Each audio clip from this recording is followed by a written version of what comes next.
कृषि मंत्री शरद पवार ने कहा है कि अगले 2-3 हफ्तों में प्याज की कीमतों में कमी आ सकती है। उन्होंने कहा कि अत्यधिक बारिश होने की वजह से प्याज की फसल के नुकसान होने के बाद केंद्र ने इसकी भरपाई के लिए महाराष्ट्र को 921.98 करोड़ रुपए जारी किए हैं।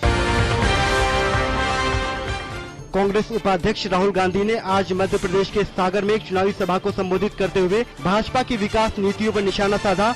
राहुल ने कहा कि भाजपा की नीतियां उद्योगपतियों को ध्यान में रखकर बनाई जाती हैं और गरीब तबके के लोगों के लिए उसमें कुछ भी नहीं होता।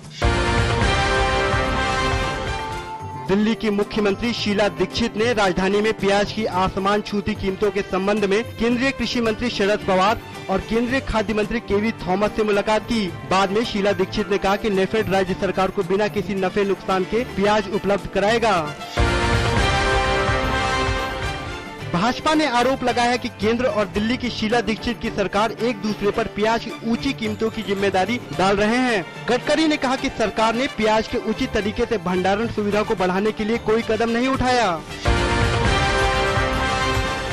टाटा सिंगापुर एयरलाइंस गठजोड़ को विदेशी निवेश संवर्धन बोर्ड ने हरी झंडी दिखाई। टाटा समूह की holding company Tata sons limited की इस नई कंपनी में 51% की हिस्सेदारी होगी, जबकि सिंगापुर एयरलाइंस की 49% हिस्सेदारी होगी। जाने माने पार्श्व गायक मन्ना डे का आज बेंगलोर के एक अस्पताल में निधन हो गया। 94 वर्षीय मन्ना डे काफी दिनों से बीमार चल रहे थे। उन्हें 5 महीने पहले स्वास्थ्य संबंधी दिक्कतों के चलते अस्पताल में भर्ती कराया गया था। उन्होंने अपने संगीत के करियर में करीब 4000 गाने गाए। सूचना और प्रसारण मंत्री मनीष तिवारी ने मन्ना डे के निधन पर गहरा शोक जताया। अपने शोक संदेश में केंद्रीय मंत्री ने कहा कि उन्होंने अपनी आवाज से करोड़ों लोगों के दिलों पर राज किया। अमेरिकी राष्ट्रपति बराक ओबामा ने 26/11 के मुंबई हमले के मामले की धीमी प्रगति पर भारत की चिंता को जायज ठहराया है। उन्होंने पाकिस्तान के प्रधानमंत्री नवाज शरीफ से इस मामले में आरोपियों के खिलाफ मुकदमा शुरू न करने पर भी हैरानी जताई। मेरे को बाजू वाले थोड़े दिन पहले सब पूरी गली वालों को बोले, उन लोग डोरिया नहीं बनना, वो नहीं करना है, नहीं करना, सब गली में साफ सुथरा रहना, हर चीज़ अच्छा रहना बोल के बोले। उसके बाद में थोड़े दिन के बाद फिर मेरे बकरियों को ऐसा अचानक 3 बजे रात 3:30 क्या हो रहा था कि जब मेरे बकरियों को मार दिए। कौन मारे नहीं मालूम, मेरे को शक है उनके ऊपर ही बोल के मैं डाउट कर रही हूँ। उन्होंने बोल रहे हम नहीं मारे बोल के बोल रहे। जो भी मारे मेरे को बस इंसाफ चाहिए। मेरे को भी 3 लड़कियाँ हैं, मैं भी बहुत गरीब हूँ, बस मेरे को वही इंसाफ चाहिए, मेरे को और कुछ भी नहीं।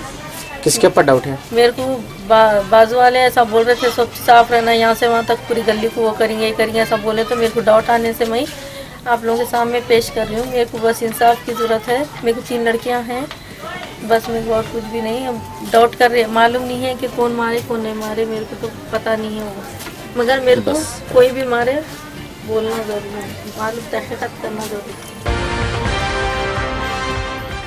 सूरमपल्ली वार्ड 57 रशीद कॉलोनी, हसन नगर, महमूद नगर, शास्त्रीपुरम में कल रात से जो बारिश हुई है, तकरीबन 50 घरों में पानी यहाँ पर रशीद कॉलोनी में दाखिल हो चुका है, जिसके लोगों के जो है ना खाने के सामान, बिस्तर, कपड़ा वगैरह तकरीबन ख़राब हो चुका है। एक घर में तो जिसके पास शादी थी, अभी हम वहाँ पर पंप लगाए हैं, वहाँ तो उनका पूरा शादी का सामान को भी तकरीबन नुकसान हुआ है। मैं तमाम हमारे एरिया सभा वार्ड मेंबर महबूब भाई, सलीम भाई रात से जो है सो आवाम के दरमियान है और आवाम को रिलीफ देने की कोशिश कर रहे हैं, मगर GHMC के तरफ से जल्दी जो है सो ये डीजल के पंप्स वगैरह मुहैया नहीं करवाए जा रहे, जिसके कारण तकरीबन लोगों का सामान खराब हुआ है। मैं गुजारिश करता हूं GHMC से भी और हमारे जो है ना स्पेशल जो स्क्वाड है वो लोग हमारे साथ रहे, तो हम इंशाल्लाह ये एरिया में रिलीफ देने की कोशिश करेंगे। ये बारिश तो अल्लाह की तरफ से हो रही है, इसके लिए हम कुछ नहीं कर सकते, हम सिर्फ दुआ कर सकते हैं, मगर यहाँ पर हमारे लोगों का नुकसान बहुत हो चुका है। हम GHMC से अपील करते हैं जिसका नुकसान हुआ है उनका नुकसान की भरपाई करे, और जो लोगों को जिनके घरों में पानी दाखिल हो चुका है वो पानी जल्द से जल्द निकाला जाए। यहाँ पर जो अमला काम कर रहा है वो नाकाफ़ी है और हमको ज़्यादा अमला की ज़रूरत है, क्योंकि शास्त्रीपुरम में भी कई जगहों पर मस्जिद अशरा मुबशरा के पास मस्जिद को लोगों को जाने नहीं आ रहा, मस्जिद में भी पानी दाखिल हुआ है और लोगों बच्चों को स्कूलों को जाने आने को 2 दिन से तकलीफ हो रही। आज की बारिश से तो बहुत ज़्यादा नुकसान हुआ। रशीद कॉलोनी में लोग चल फिर नहीं सक रहे, सौदा लेने के लिए घर के बाहर नहीं निकल सक रहे, लोग छज्जों पे और छतों पे चढ़े हुए। मैं गुजारिश करता हूँ GHMC के स्पेशल अमला से कि वो जल्द से जल्द कार्रवाई करे और हमको रिलीफ दे। शुक्रिया। रशीद है। सुबह 6 बजे का वाक़या वोल्टेज फुल आने की वजह से साहब पूरा शॉर्ट सर्किट से पूरा घर में पूरा आग लग गई और तकरीबन नुकसान होगा। मेरा लकड़ी का कारोबार है। सुबह जाने के लिए मैं शाम में पैसे रख लेके सोया था, पूरे पैसे भी जल गए, सब जानी मास वगैरह सब जो भी चीज़ें थे सब 35,000 थे कैश। हाँ, बाकी था मैं उनको देने के लिए, सुबह देने का था 6 बजे लकड़ी के अड्डे को जाके, वो पूरे जल के एक कोई चीज़ बची नहीं समझो। अंदाजा कितने का नुकसान हुआ? नुकसान तो बहुत हुआ साहब, तकरीबन सामान यहाँ पे तकरीबन आपके सामने बहुत कचरे में बहुत सामान करीब हुआ साहब। आज यहाँ जहानुमा डिवीज़न अहमदाबाद के अंदर जो है कामों के ताल्लुक से बहुत से काम पेंडिंग थे।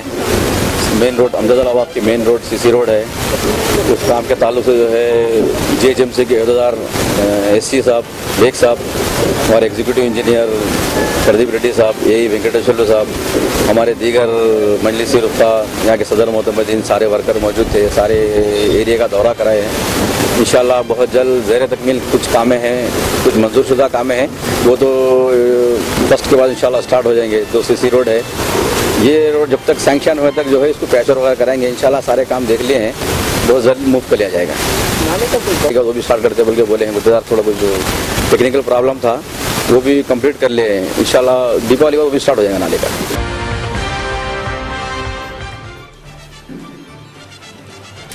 मगरबी उत्तर प्रदेश के ज़िला मुजफ्फरनगर में तकरीबन 2 माह पहले जो फसादात रूनुमा हुए थे और जाट बरादरी ने मज़लूम मुसलमानों पर बहुत ही जुल्म किया था और लिसाड़, भौड़ी, केरमा वग़ैरह के इलाक़ों में, शामली वग़ैरह के अतराफ़ व अकनाफ़ के इलाक़ों में जो मुसलमान अक़लियत में थे वो अपने जान और आबरू और माल के तहफ़्फ़ुज़ के साथ वापस हो गए और इधर उधर जहाँ अक्सरियती मुस्लिम अक्सरियती देहातों में पनागुज़ीन हो गए।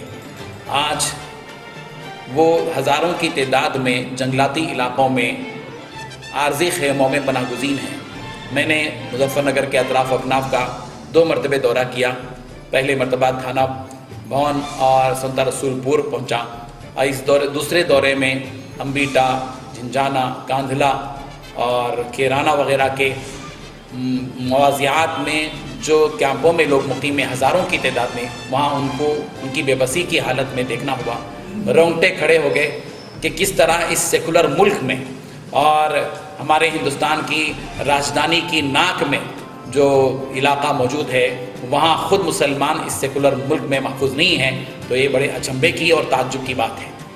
मुल्क की जो मौजूदा हुकूमत है उसकी ये अखलाक़ी ज़िम्मेदारी है कि वो इन मुसलमानों के साथ आदिलाना और मुनसिफाना रवैया अख्तियार करे और उनकी बाज़ाबादकारी की फ़िक्र करे। बड़े शर्म की बात है कि आज तंजीमें तो वहाँ काम कर रही हैं मगर हुकूमत की तरफ से उनको दोबारा वहाँ जाने का हुक्म तो दिया जा रहा है लेकिन उनका वहाँ तहफ़्फ़ुज़ ही नहीं है।